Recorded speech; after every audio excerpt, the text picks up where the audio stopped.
Okay, well, it is just about 5 minutes after, so I'm going to go ahead and pretend like I'm starting this presentation, and it'll be recorded, and somebody else may or may not join us. I've sort of got well, once I start doing this, I won't be able to keep an eye on if anybody's having trouble. Dennis will join us, so he'll at least have one person there. That's okay. Like I said, I just want to make this a quick overview of the course and the expectations, and that's why I thought I'd go ahead and record it. So that anybody who needed to see it and wasn't able to, because two of the people I know are teachers and they may not be able to get on at their school sites to Google Hangout. So I was more than well aware of that. So I'm going to go ahead and I think share my screen. And so welcome to Leading Edge Certification for the Digital Educator. I'm going to go ahead and share my screen. I've got the link. I will put the link to this presentation. I'm trying to remember if I have it or not. I will put the link to this presentation sorry, trying to figure out which screen I want there, in our course. And so hopefully now you are seeing this presentation. Okay, good. I'm not going to pull it up full screen because I want to be able to get to other things on my desktop here. But like I said, I'll have the link to this presentation shared with everybody so that they can take a look at it. So my name is Sandy Samara, and I am facilitating courses for Leading Edge for several different entities down in Southern California, formerly CTAP Region 10. I'm not sure what you guys are calling yourselves now. I know that whole thing with CTAP is unfortunately hard. Region 4, the formal Region 4, I work for them. I'm working for Contra Costa County and Alameda County. TCAL has me working and AXA has me working doing the Leading Edge courses for all of them. I am a former classroom teacher, and I'm a former county office instructional technology coordinator. I was at San Mateo County Office of Ed for several years. Hold on one second. I see a message from one of our participants. And she's trying to figure out how to get in. Let me see if I can't send her the direct link and see if she can do it. Thank you for your patience.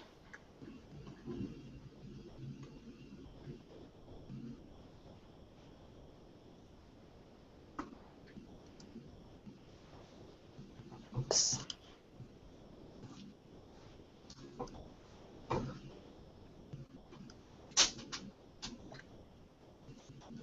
There we go. I sent her a direct link, so hopefully she'll be able to get in. But if she's trying from school, that could be her issue. So anyways, that's just a little bit about me.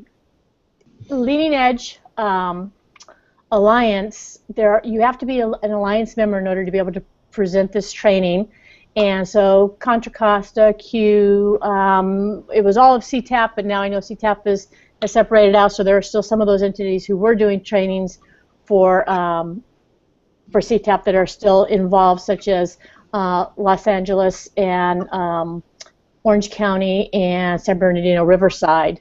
And then we also go nationally with ETech Ohio and New Mexico and Miami-Dade public schools. So there's a wide range of Alliance members. There's also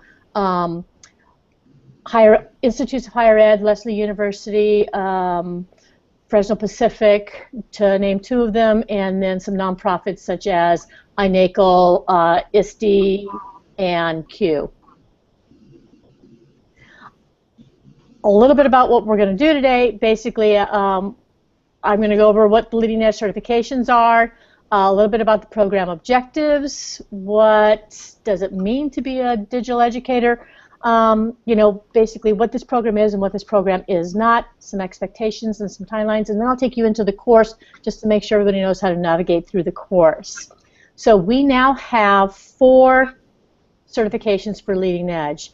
The original one was the Online and Blended Teacher, which is great for whether you're going online completely or you want to teach in a blended classroom. I think it's great for any classroom teacher because it gives you elements of how can I sort of start doing things where I'm moving some of my classroom to an online form. perhaps by creating online discussions in my classroom or by creating, doing some flipped learning in my classroom. Leading Edge for the administrator was a second certification, and that one is how do I lead, my school in the 21st century. So it's great for administrators. And then our third course was the Digital Educator, which is great for those that are implementing Common Core. Let's take a look at those lesson plans. How do you really integrate technology into what you're doing? And then our newest one, which launched this summer, the pilot launched, and some Alliance members should be offering this. Probably some might be offering in the fall, but I assume probably more in the spring, and that is the Professional Learning Leader, and that is how do I change the way I'm presenting today? Let's get out of PowerPoint and start doing things differently in your presentations. The Digital Educator certification was based on the National Education Technology Plan, ISTE standards for teachers and ISTE standards for students, and also on the Common Core standards. And again, like I said, we're going to be taking a look at some teaching strategies for using technology tools that obviously help students to think critically and to be able to communicate and collaborate and create. And we're taking a look at an effective utilization of technology. So how can we think about different ways that you can use technology in your classroom to help with your teaching. Program objectives. Basically, we're going to share instructional strategies and resources. Being the digital educator, I'm going to ask you often to try some new tools, try some Web 2.0 tools. Share what digital tools you're using in your classroom to create projects. And I want you to get away from using your Word and your PowerPoint and start trying to think of different things, whether it's apps that you're using on your iPad or your Android tablet, or again, like I said, the Web 2.0 tools. And you're going to develop, teach, and reflect on technology-embedded standards and learning activities here. So I'm really going to stretch some people's learnings in this particular course. What this program is not is it is not a step-by-step technology tutorial. I will provide you quite often with a wealth of assistance in that area, but that's not what this course is. And it's not a Web 2.0 guide. And I probably should have it on one other on there that I think of for the online and blended teacher. It's not how to use an LMS. We're going to be in a learning management system, but I'm not going to teach you how to use one in this course. Workload. They recommend 45 to 60 hours total time. That will vary. It varies on, as you're reading through the online textbook, how much of a bird walk you do, because you perhaps get interested in some of the links and you start going down other avenues. That will increase your time. It will depend on as you're doing activities. If you're using a brand new tool, a brand new application, there might be a learning curve involved there, so that's going to take you some extra time. It will depend on how much of a perfectionist you are. Sometimes good is good enough. We all want things to look perfect, but there has to be a point in time which you say, this looks good enough, and I can submit it. There are 8 modules. It's pretty much 1 week to work on your, and then you'll have 1 week to work on your portfolio assignment, 1 week to do a peer review. We're taking the course into 12 weeks. The schedule, I'll go over the schedule with you in a little bit. The schedule is a little bit confusing, but that's because with every module, starting with module 2, you have a lesson plan that you need to create, and you're supposed to go out and teach that lesson plan with students, and then, do a reflection on that and post a student sample. Now, I know some of you don't work with students. If you're able to take this into a classroom, great. And if you're not able to, and even for those of you who are in the classroom, if this lesson just does not fit with what you're doing and the time schedule that you're doing it with, you'll need to be able to create an exemplar student sample, which to me there's a lot of value in that, because you're able to take a look at how will this work with my classroom. And so that's kind of kind of a good thing. So I don't see anything negative if you can't take the time to go out and try it with students. But obviously that's a good advantage that we really like. Curriculum overview. In the 8 modules, we have an introduction module. First module only has 3 activities. It's going to be pretty easy to go through. Module 2 is on pedagogy, and that's where you're going to actually have to start. We're going to take a look at Web 2.0 tools, and you go in Bloom's taxonomy, and you're going to have to go, and SAMR model, and you'll have to go out and actually create a lesson plan. Module 3 is looking at digital literacy and citizenship. Module 4, the use of data literacy. Module 5, curation and creation. You're actually going to have to get out there and have students create something, whether it be a video or something else, as well as being able to curate resources. Module 6 is taking a look at online communication and collaboration. And so for modules 2 through 6, you have a lesson plan involved. Module 7, you don't have a lesson plan. That's taking a look at different learning environments. How can you recreate a different look in your room? And then a summation and closing in Module 8.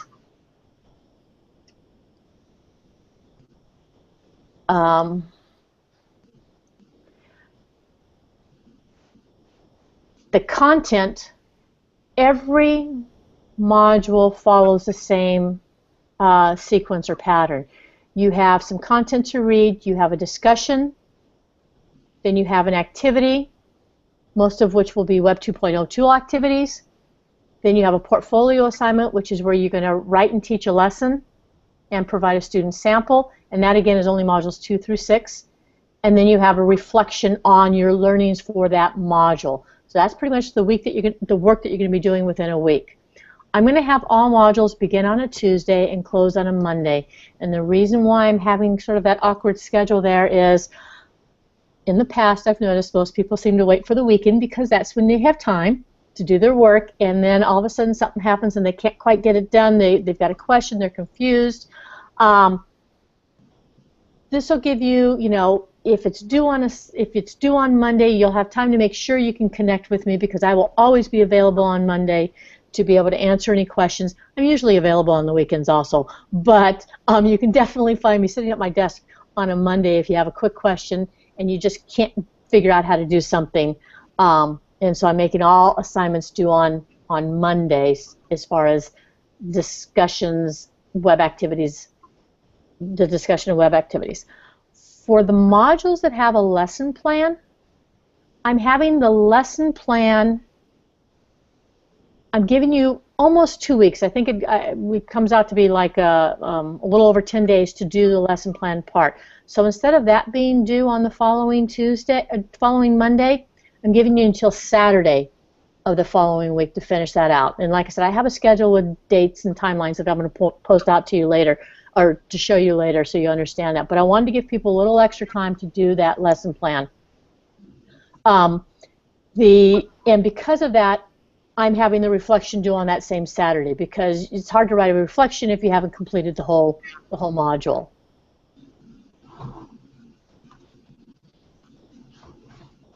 So discussion expectations.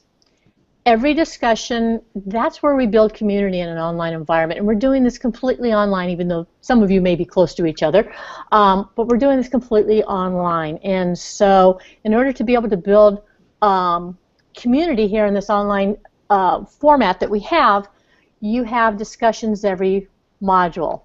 So I want you to post your initial posting by Saturday, and then a response to all others, to at least 2 other people, are going to be due on that following Monday. So that gives you time to, if you're waiting until the weekend to be able to do your work, then you could do it on Saturday and get your initial response up there. But it gives you time to make sure that people have a chance to respond to you. So if for anything else, if you find yourself getting behind, if you can make sure that you stay current with your discussions, that really helps to build our community. We have a really small class this time, so that's really going to be critical, so that nobody feels like they're out there by themselves and there's nobody else in the course, okay? Oh, and so another comment on the discussions. You want to make sure you answer the questions thoroughly and you address all elements of the prompt, but this isn't a dissertation, so we want you to be thorough, but don't write like 2 pages worth, because that gets to be too long of a discussion post, and it's hard to keep a conversation flowing with that. So be concise also. And then your rubric basically for your discussion prompts is that you've made a clear connection to the prompt and that you've responded to others. In the activities, you will be using a Web 2.0 tool for your activities. So you've got, and I'm going to always have a list of Web 2.0 tools for you to choose from. It's always good to stretch your learnings and to try to use one that perhaps you haven't used before. I'm always trying to encourage people to do that. With Web 2.0 tools, remember that you have to make what you're doing public. So there's some sort of make public, make visible to others. It depends from one Web 2.0 tool to another as to how you make it visible so everybody can see it. And again, those are all due on Mondays. And a Web 2.0 tool, my definition of a Web 2.0 tool is something that lives online and is editable. You know, you're able to revise it online. Okay, so if you're using something where you have to download an app to your computer and you're creating it straight from your computer, you're not creating it online, then it's not a Web 2.0 tool. And then the rubric on this, again, this is a pass, no pass, but you have to pass. Basically, we're taking a look at, do you meet the requirements of the activity? Are you demonstrating knowledge? Portfolio assignments. The portfolio assignments for lessons 2 through 6 are that you write and teach a lesson. Again, like I stated earlier, for those of you who are not in the classroom, it's going to be difficult for you to possibly teach the lesson to a group of students because you don't have a group of students. So in that case, you need to create an exemplar student sample, something that, you know, a student would do. And as I stated earlier too, to me there's a lot of value in this because you're able to, you know, see how this lesson might work with a group of students by creating a student sample to see how easy or complex or what type of supports a student might need. Also, if for some reason the lesson that we're doing that week, you just aren't going to be able to fit it into your classroom to be able to teach it that week, then again, create an exemplar student sample, because you're going to be submitting the lesson, which we have a lesson plan template for you, and you're going to be attaching to that a copy of the student sample. So if your student sample is something that they've done using a Web 2.0 tool, you're just going to provide the link. If it's something using an application, whether it be, you know, an iPad or an Android app or a piece of software that you use on your computer, then, you know, you'll want to perhaps take an image of that so we know what that student sample looks like if you can't provide us with an actual link of it. And those are going to be due, like I said, you're going to have like a week and a half to do those. They'll be due on Saturday, where the module ends on Monday, but you'll have until that following Saturday to complete this assignment. Do you have any, I mean, I don't know if that's confusing or not. Does that make any sense, or do you have any questions on that so far? Hi, Dennis. I see you joined us now. Nice to see you. Nope. Okay. Your portfolio assignments are worth 3 points. And I'm showing you these rubrics where, you know, it shows pass or no pass. This is, you have to pass everything in this course. So if there's something missing, if I need to see a little bit more, I will always tell you what more needs to be added in order to make it a pass. Okay, there's I only got a 2, that's okay, I'm going to move on. You have to go back and get that 3 because you have to pass. And then we have the reflection, and again, that will be due on the same day as your lesson plan is due. And this here on the rubric on the reflection, it says typically 300 to 500. I don't count words. So don't worry about that. That's just a guide. In other words, write more than 1 or 2 sentences. But, you know, I'm not going to count words to see if you have 300 to 500 words. If it's substantial and it meets the criteria of the reflection, that's what I'm looking for. Then you're going to create, at the end of all this, a digital portfolio. And in your digital portfolio, all the activities for each one of the modules will be embedded into your portfolio. Your lesson plan will be embedded into the portfolio also, as well as a link to the student sample. And then your reflection, depending on how you do your reflection, you'll either embed it or you will go ahead and just copy and paste it straight into your portfolio. And oops, I have some examples in the curriculum of other portfolios for you to be able to take a look at, which I'm going to go ahead and get out of this presentation for just a second here. You're screencasting, okay. Were you able to see all that presentation? Oh, hi, Dennis. Look at you. Aren't you cute? Did you see the presentation? Yeah? Okay. Yes. You're okay. You're muted. I just saw it because I saw some wording going across the top, and I thought maybe I made a mistake on that. You had to go buy a hat, so that's why. Yeah, that's the fun thing. We love those fun things. You know that this is being recorded, so I'm going to put a link to this presentation. Those are Google. Into our course. I'm going to. Both of you know haiku, but I'm going to go into haikus because I am recording this in case there's somebody from the course who doesn't know it, just to kind of briefly go over the structure of the course and some of the documents. Do you have any questions on anything that I've talked about as far as the structure of this course? No, you guys are both pros at all this. So. No questions. Okay. Okay, so let me go back and share the screen so I can take a look at the course. And let me see. One second here. Sorry, I've got too many things up.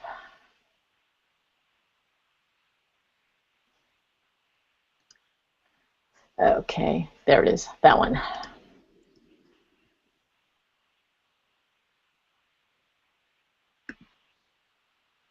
Oops, wrong screen. That's that screen. There we go. Okay. So within haiku, for anybody who doesn't know how to use haiku, along the left-hand side we have a list of all the pages. You're going to see more pages here on my screen than you'll see on your own because I have all the other modules hidden from you. When you first come into this, your welcome may look like this. There's a little caret off to the left-hand side. It means that there are sub-pages, and so click on that caret and take a look down, and you will see the sub-pages.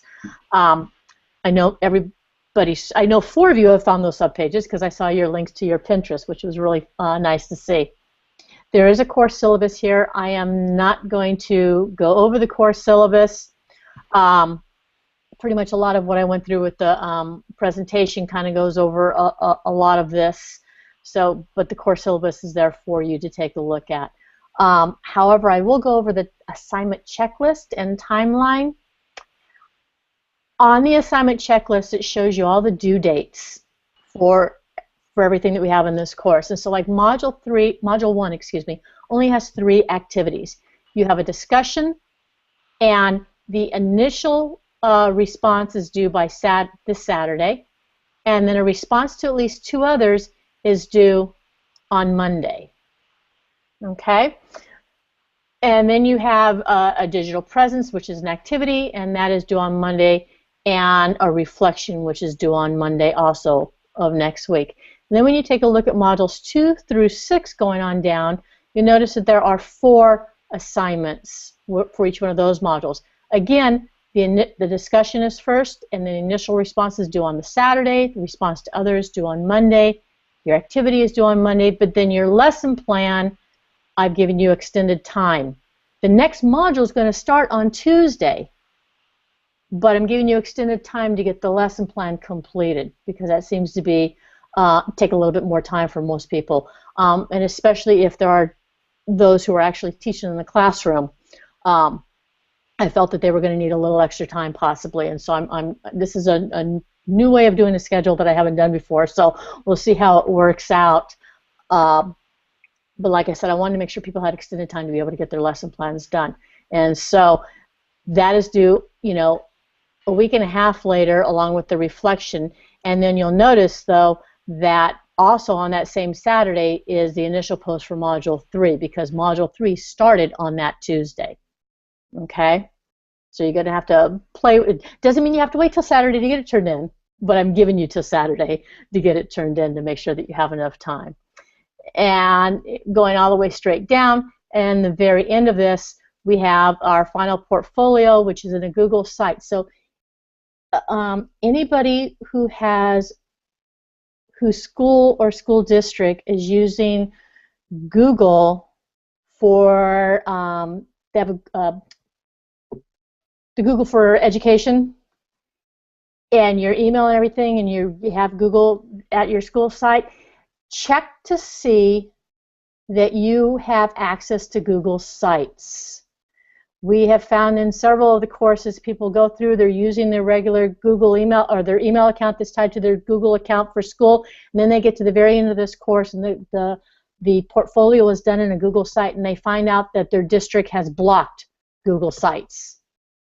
And so see if there's somebody you can check now, or go in and take a look at what you're allowed to do and see if you have more than just, you know, the docs, and that you can actually create a Google site. And if you can't, then I would suggest that you create a different Google account so that you don't have any problems with this. I've had this happen several times to people, and it's been a little frustrating at the very end when they find out that they don't have access, and all of a sudden they've got to convert some documents over.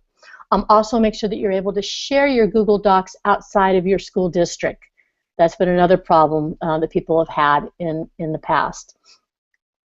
So at the very end, you're going to create your portfolio, which will be in a Google site, and then we're going to take a week where you will do a peer review, and you will review two other peers' portfolios.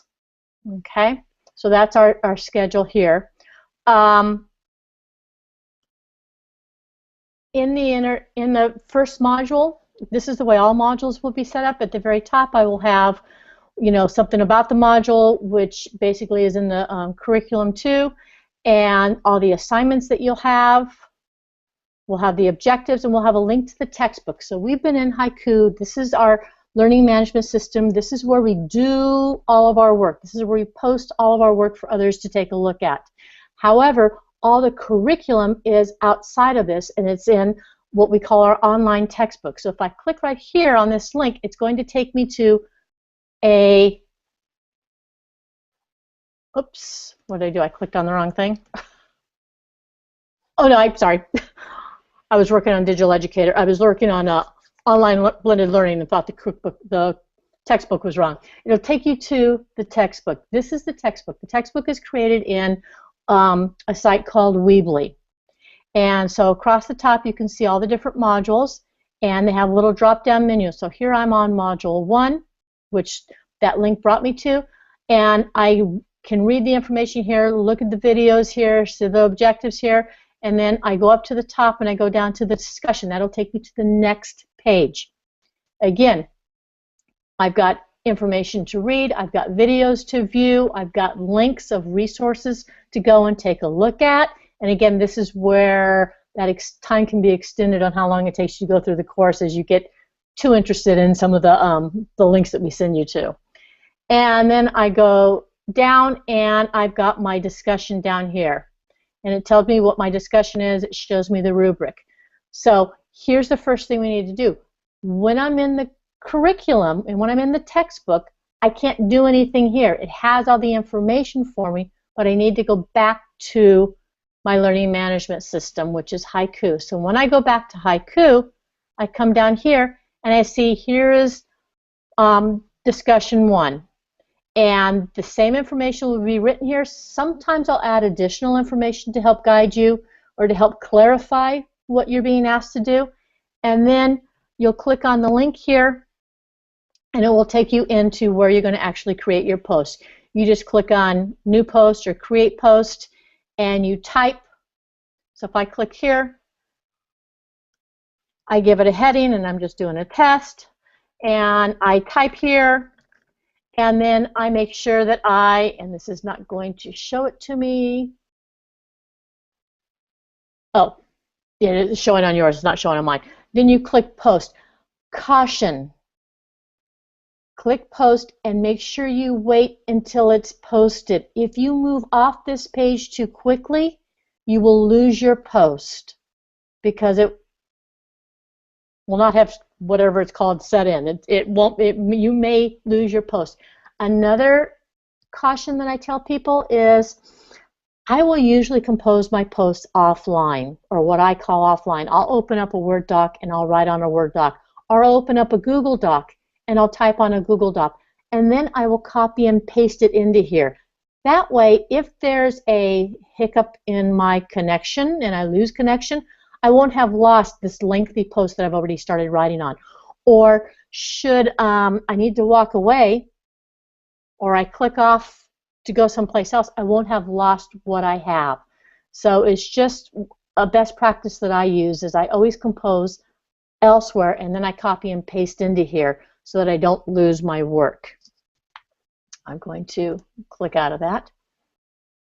And then in here, when you see several people's posts, you'll be able to open up a post and click a reply to submit a post to them.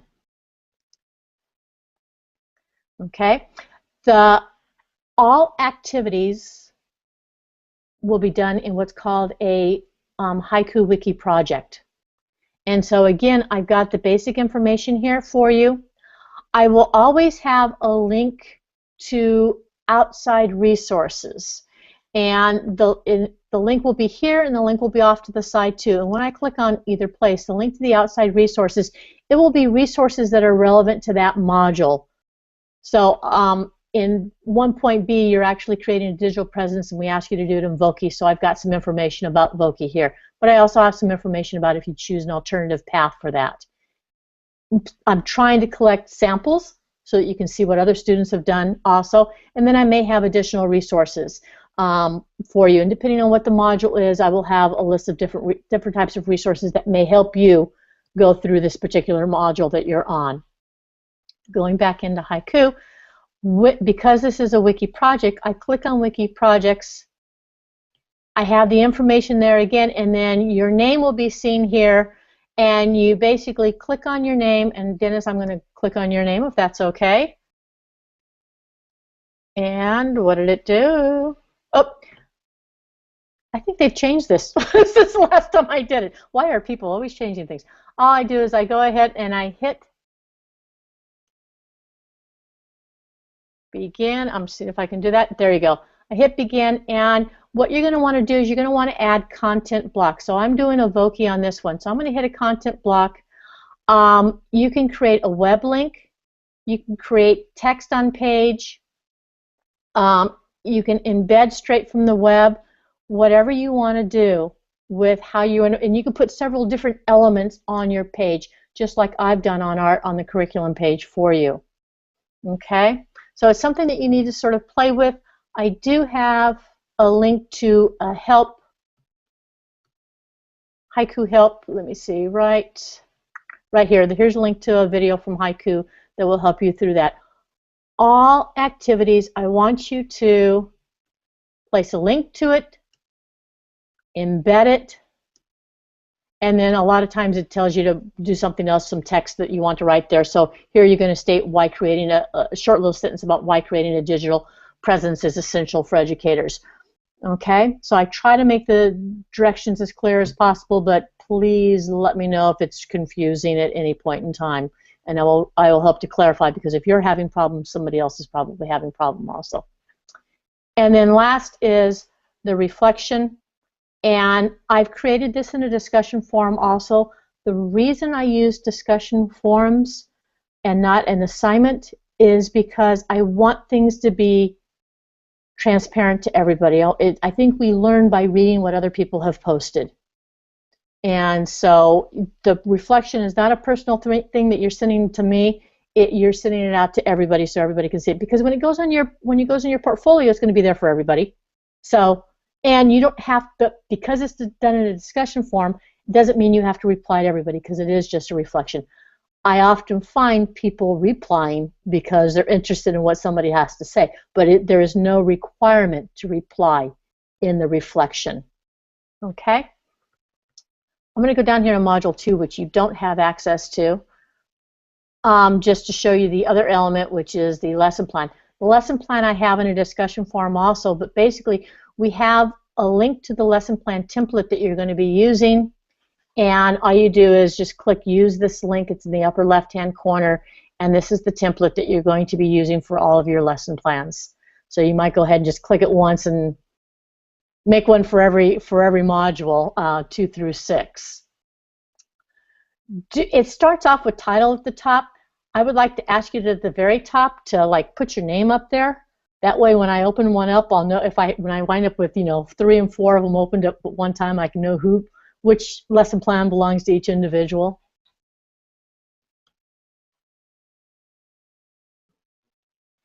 And then in Haiku for the lesson plan, what you're going to do is you're going to place the title of your lesson plan in the discussion forum. You're going to place a link to your lesson plan, and you want to make sure that you have set the sharing permissions, because it is a Google Doc, so that everybody with the link can view it. Same with your student sample. Okay? That's the bulk of your work. So you have Haiku, the learning management system, where you're going to be posting all of the information. But most important is you have your curriculum in the Weebly, where you're going to be reading and going through and doing a lot of your learning. And so you need to come here first. Haiku is sort of a guide to tell you what you're looking for when you go here, but then you got to come back to Haiku to be able to post all of your work.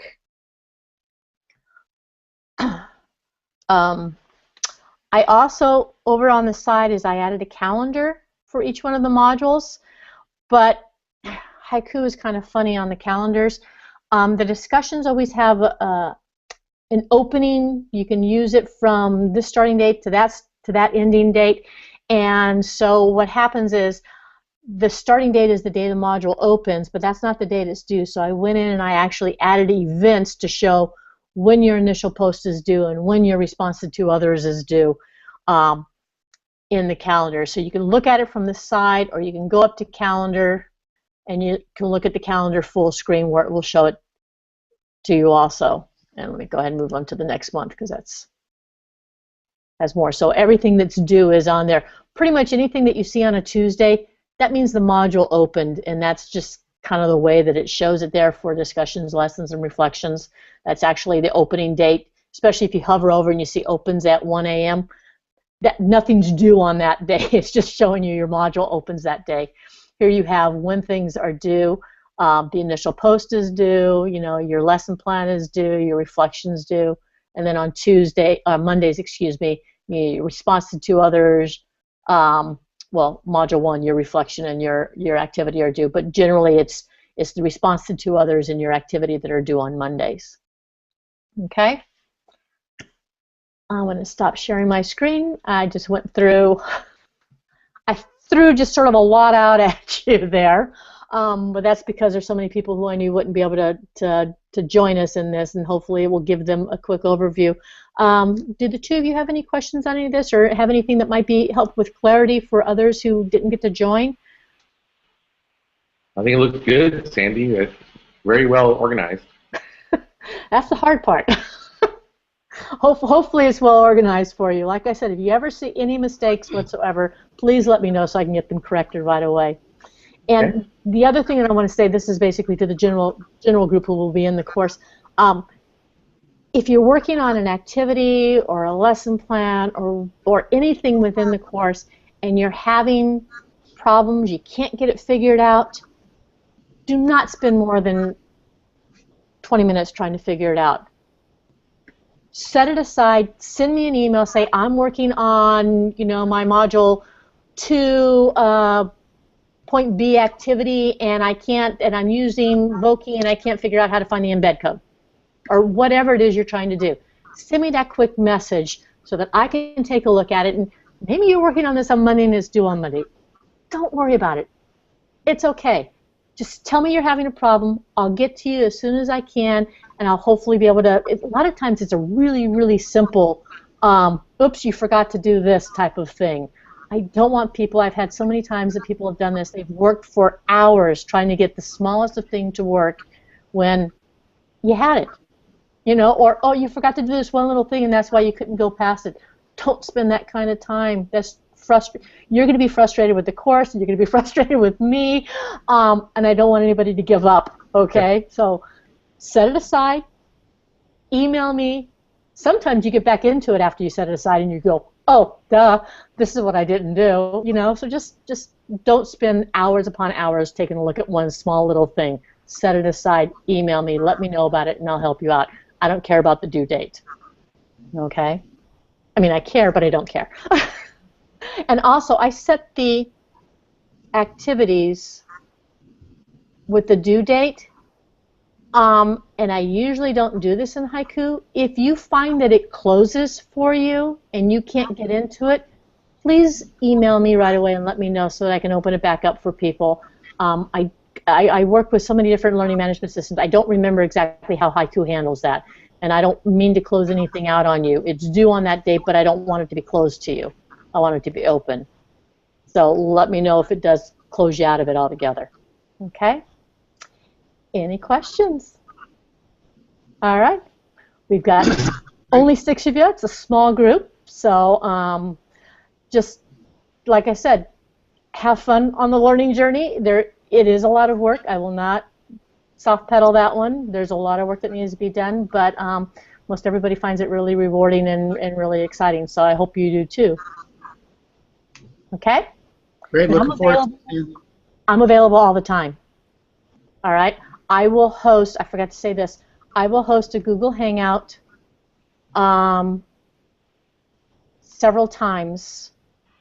I'm going to go ahead and I'll put out a little form or a little questionnaire just to see when people are available. And it's not a mandatory Google Hangout. It is sort of like an open office hour where if you need to ask me a question, I'll be sitting here waiting for you to ask me a question, or I'll go over the next module or whatever with people. So I'm always sitting at my desk on Mondays, the day your assignments are due, and Tuesdays. So don't hesitate to call me or email me. I will get back to you. And like I said, several times throughout the course, I will host a Google Hangout to be able to answer questions, but they're not mandatory. They're strictly if you need some help, I'm here for you in a face-to-face format. All right?